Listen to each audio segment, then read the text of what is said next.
It's February 23rd, Big Pokey, Estrella. These two right here will definitely have some gorgeous puppies. Coming soon. Big Pokey, who I'm pointing at, is what you call a reverse seal boxer.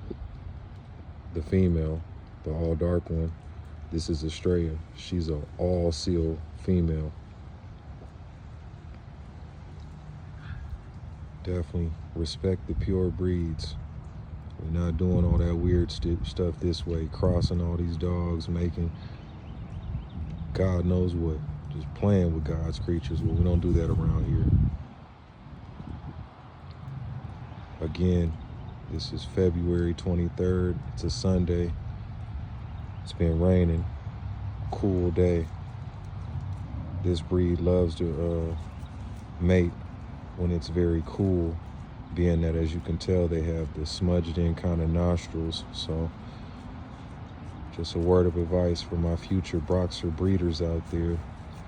These are perfect times to breed these animals. The weather is just right. They feel good. You can tell the male is definitely him, the male, trying to break through. He's like, okay, I'm over this experience. Hey, well, you did it, man. And the female, that's Estrella. I can tell she's over it. But hey, this is what happens, man. Mating. These are boxers right here. So what you see is what you get. Showtime. Queen's Kennels.